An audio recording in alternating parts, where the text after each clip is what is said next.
What'd you do, Ryder? Took Harrison to his pediatrician today. His movements resemble that of a child who does have cerebral or cerebral palsy.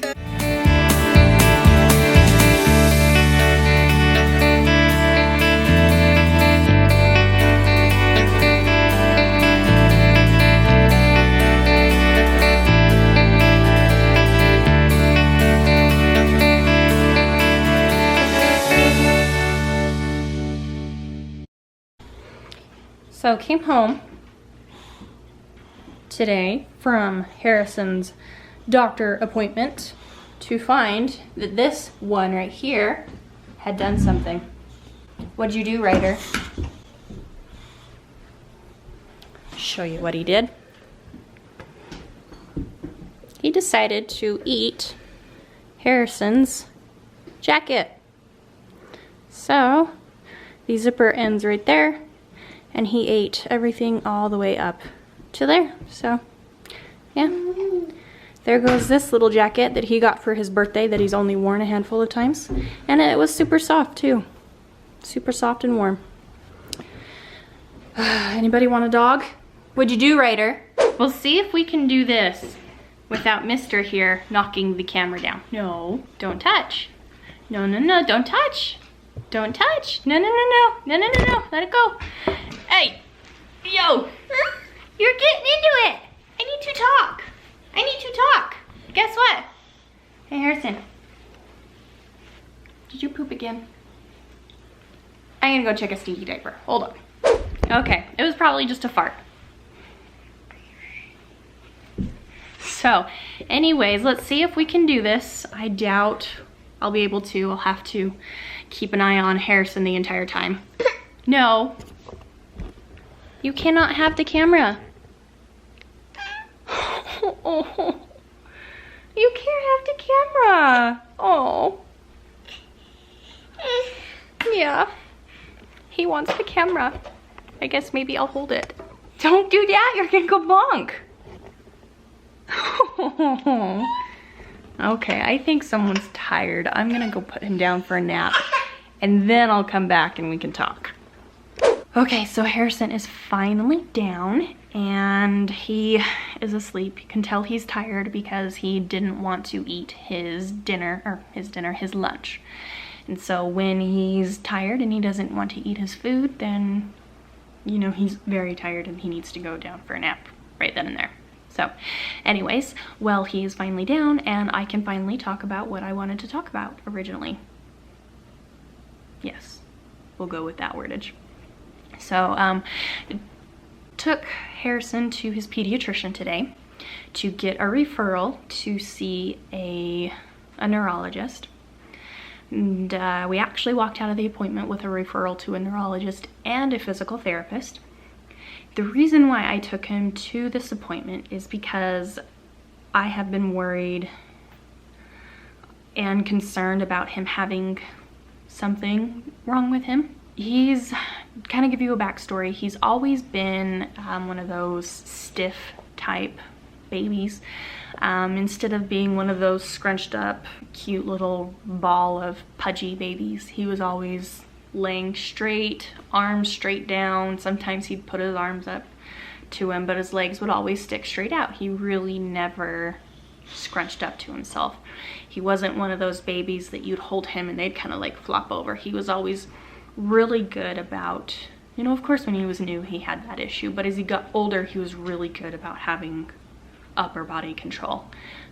We always attributed that to his acid reflux that he had, which was pretty bad before he was put on medication, and he always enjoyed sitting up and looking around and everything like that. And so we figured, you know, his sitting up was just due to being more comfortable and making it so that he wasn't in pain from the reflux.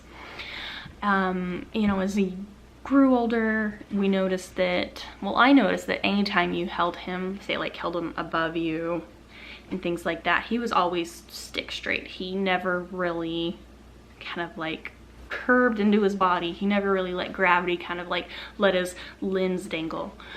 And so that just kind of progressed up until, you know, he had his surgery, Then after his surgery, it kept continuing on with like his army crawling, and then his crawling up the stairs, and his learning how to pull himself up on things.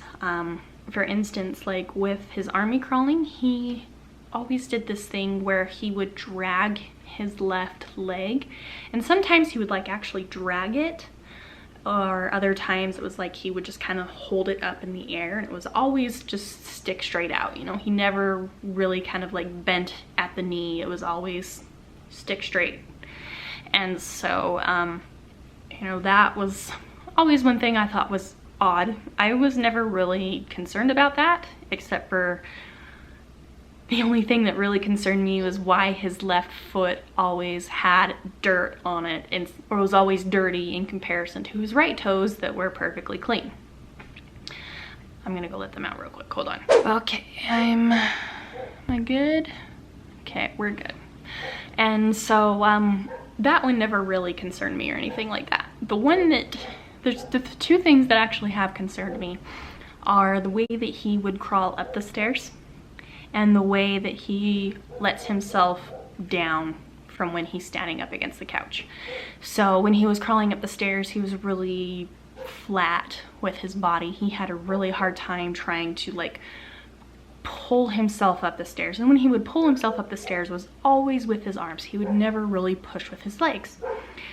And so there was one time, this was during the summer right after he learned how to crawl, that I literally spent days just working with him on bending his knees and bending his hips in order to crawl up the stair, or at least just sit at the stair on his legs. And then when he finally mastered that, you know, he was able to crawl up the stairs. He always crawls, I think he crawls up but weird, but it could just be the way he crawls.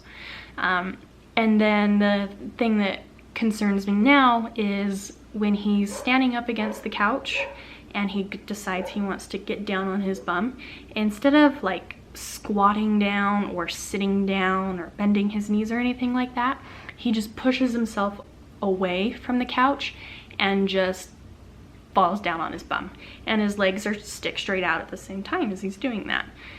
And so, you know, I don't know if it's because he doesn't know how to bend his legs, and he, in a sense, he knows how to do it and he'll try to bend it, but it's like instead of bending it, he just always reverts to bending his torso down and trying to grab something with his knees stick straight in the air.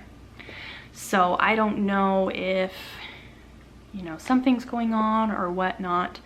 I have had a few other parents tell me that his mannerisms resemble their children who have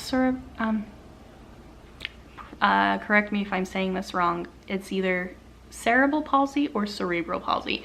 I don't know the difference. Well, I do know the difference. One of them's wrong. So tell me which one it is and I will start saying it that way.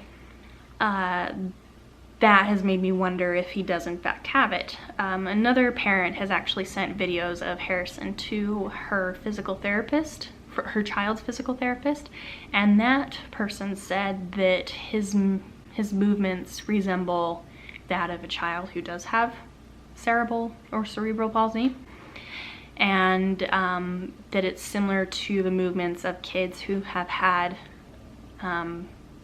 strokes. Intrauterine, no, perinatal, just a stroke prior to birth, essentially. And so, you know, I don't know if that has anything to do with it or whatnot. I did pull out his CT scan that he had after, well, that he had when he was diagnosed with his cranio.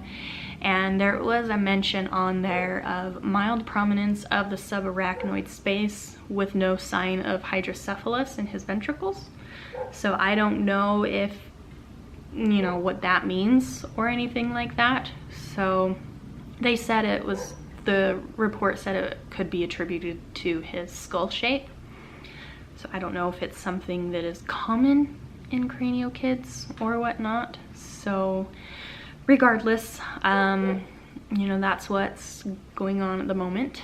and I'm just waiting for a phone call back from the neurologist as well as physical therapy to get him in to be seen. So I guess we'll see what happens from there. Other than that, he's perfectly healthy. You know, he's fine. He's eating. He got his second dose of flu shot today, because they do for infants, for their very first flu shot, they do them in 2 doses. So half doses, get the first half at the 12-month appointment, and then the next half 30 days after that. So he got the second one today, and my dogs are barking at something outside. But other than that, he's been pretty good. He's actually doing very well with the Christmas tree.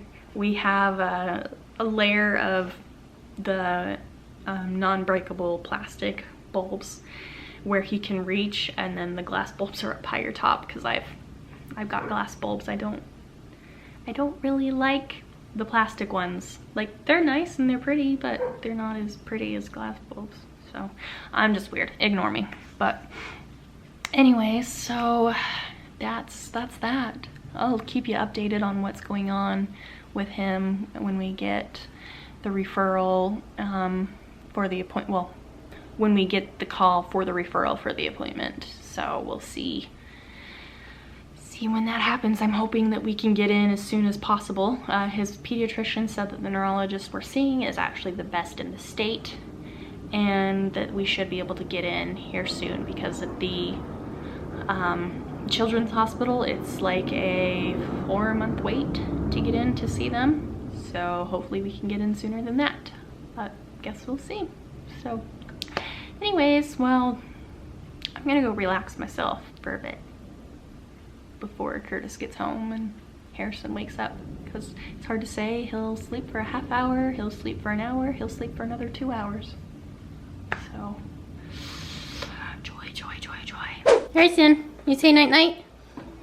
Say night night. Say night night. Say night night. Huh? Huh? Yeah, you're all in your pajamas. You got dinosaur pajamas, and then there's the baby belly button, and then somebody gonna rub his eyes. Say night night. Say night night. Okay, we're going tonight. Say bye. Thanks for watching. Oh, I'm tired. And this guy's whining. Yes, Okay. I want her water. Bye bye.